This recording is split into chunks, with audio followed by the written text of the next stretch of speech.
when I was at the other church, we used to do pilgrimages to the Basilica in San Juan. Every fourth Saturday of the month, they would have a healing service. And before the service would start, they would do some testimonials about people that had been healed at the particular service. They had like 6 or 7 priests that would lay hands on you. And one day the priest told the people that when they decided to go to the healing service, their healing began.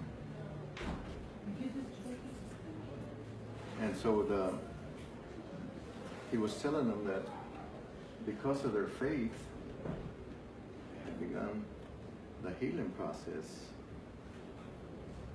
And isn't that what Mark's talking about? That their faith, Jairus' faith in Jesus to lay hands on his daughter would heal her, not knowing that she would die or go to sleep, right? And see, Jairus had enough faith in Jesus that if he would just lay his hands on her, she would be well, restored to life. And the lady with the hemorrhaging problem, she had suffered for 12 years, that bleeding disorder. And she said, if I can just touch the cloak of Jesus, I would be healed. And that was her faith too, right? She had enough faith that she would just touch Jesus' clothes, she would be healed, and she was. And what's amazing is that during that time,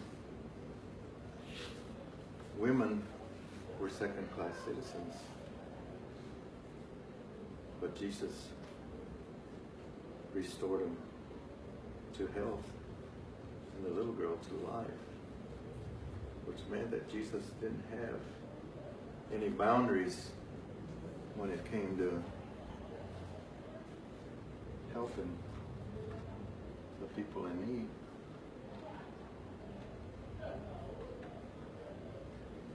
The gospel talks about having faith,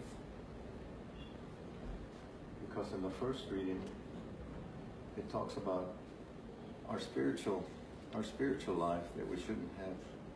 We shouldn't let the obstacles in our earthly journey diminish our need for God's love or the faith in God.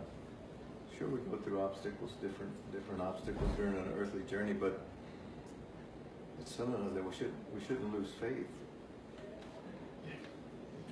because if we have faith, we can see God's mercy and goodness as He restores us back to life. St. Paul talks about how we should share the goodness with each other so that we can all have equality. Because Jerusalem didn't have as much as Corinth. So he wanted for them to share so that Jerusalem could be equal economically to Corinth. Isn't that what not too long ago the school system would push the Robin Hood concept so that all the schools could have equality. And that was the message of St. Paul to the community. We need to be equal with each other so we can all have some, not to overburden one with the other, but so that we can all share equally the goodness of the Lord.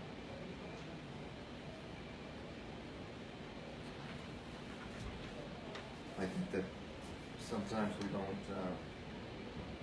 don't have enough faith to allow the Lord to work His goodness in us.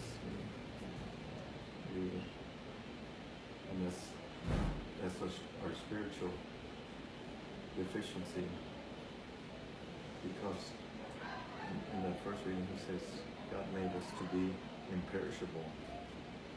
Imperishable, what does that mean? Everlasting life, right? Yeah. So if we have that faith in God that will allow him to work his goodness and his everlasting mercies on each one of us, in a way we can say, I will praise you, Lord, for you have rescued me. Amen? Amen.